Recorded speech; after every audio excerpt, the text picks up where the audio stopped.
안녕하십니까. 뉴스데스크 이어서 광주에서 전해드립니다. 기아 타이거즈의 11번째 우승을 축하하는 시민축제 한마당이 광주여대 시립 유니버시아드 체육관에서 열리고 있습니다. 선수들의 우승 공약이었던 걸그룹 댄스 장기자랑도 오늘 공개되는데요. 현장에 이미지 뉴스 리포터 나가 있습니다. 이미지 리포터, 지금 그곳 분위기 어떤가요? 네, 제가 지금 나와 있는 광주여대 시립 유니버시아드 체육관에서는 기아 타이거즈 선수들과 팬 6천여 명이 함께 흥겨운 시간을 보내고 있습니다. 지금은 유명 인기 가수의 공연이 끝나고 신인 선수들이 무대에 오르면서 분위기가 한층 고조되고 있는 모습인데요. 아직 양현종 선수의 우승 공약이었던 걸그룹 댄스는 뒤로 미뤄진 상황입니다. 팬들은 이번 시즌 하이라이트 영상을 함께 보고 선수들과 단체로 응원가를 부르며 기아 타이거즈의 11번째 우승을 만끽하고 있습니다. 사전 행사였던 선수단 사인회는 행사 시작 7시간 전부터 선수들을 기다리는 팬들로 북적이기도 했는데요. 한국 시리즈에서 활약한 12명의 선수들이 팬들과 일일이 인사하며 우승 소회와 감사 인사를 나눴습니다. 한국 시리즈 이후 우승 주역들을 팀에 잡기 위해 노력해온 기아 타이거즈. 김기태 감독과 외국인 선수 3인방 헥터와 팻틴, 버나디나에게도 기아 유니폼을 다시 입히는 데 성공했습니다. 다만 한국 시리즈 MVP였던 양현종 선수에게는 구단 측에서 구체적인 제안만 갔을 뿐 아직 답을 받지 못했는데요.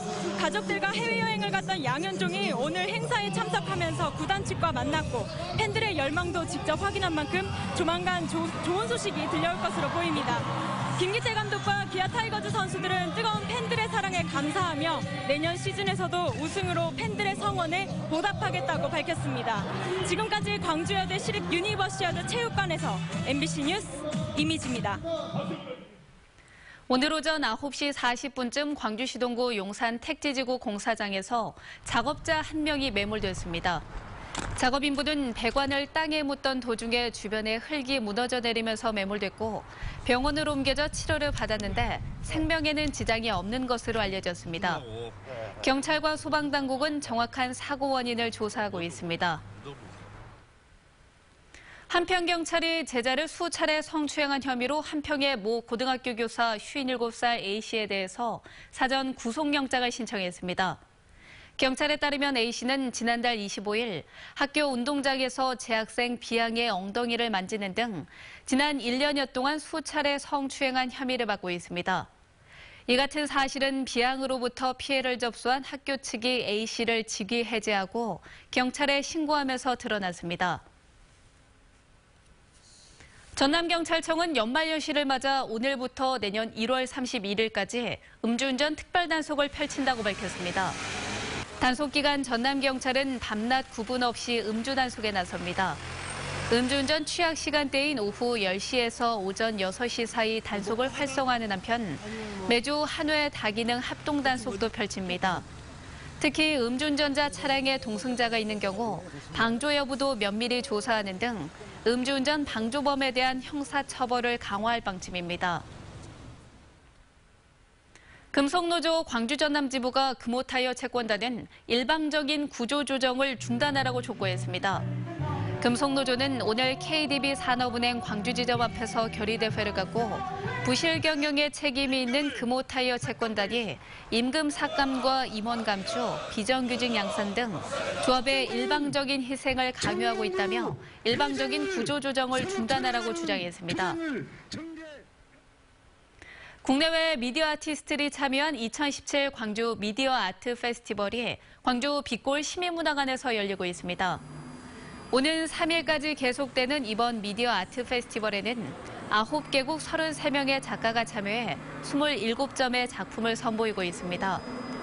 전시된 작품 중에는 권건회작 무영과 팀보이드작 예술가의 길 등이 선보이고 백남준 아트센터에서 특별 대여한 백남준의 TV 부처 등이 관람객들의 눈길을 끌었습니다. 황현상 한국문화예술위원장이 취임식을 갖고 공식 업무를 시작했습니다. 제6대 문화예술위원장으로 취임한 황 위원장은 문화예술 활동을 지원하는 본연의 역할과 명실상부한 독립기관으로 만드는 데 최선을 다하겠다고 밝혔습니다.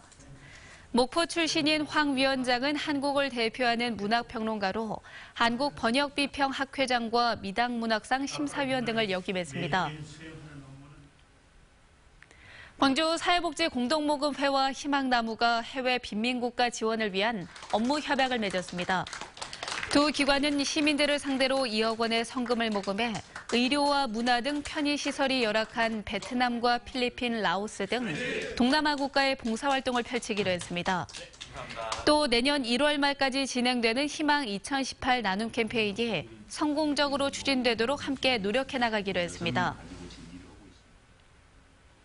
진정한 지방자치를 위한 지방분권 개헌 실천 촉구 결의안이 오늘 전남도의회 본회의에서 채택됐습니다.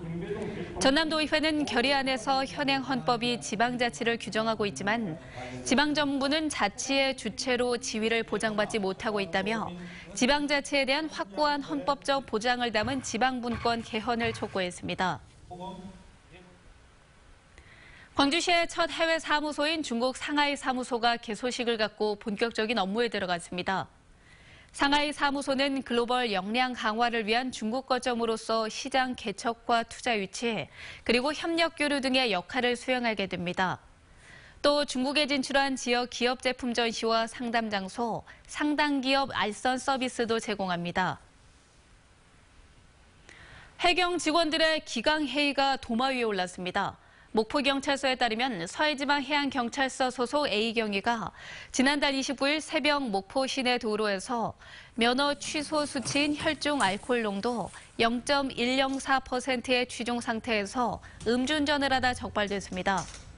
이 앞서 목포해경 비순경이 지난 10월 24일 밤 목포의 한 카페에서 혼자 있던 10대 여직원을 화장실로 끌고 가 성폭행하려다 미수에 그친 사건으로 구속돼 파면됐습니다. 광주 서부경찰서는 전통시장 상인들을 상대로 주치폭력을 일삼아온 혐의로 59살 서모 씨를 구속했습니다. 서 씨는 지난해부터 광주 양동시장에서 술을 팔지 않는다는 이유로 폭력을 행사했습니다.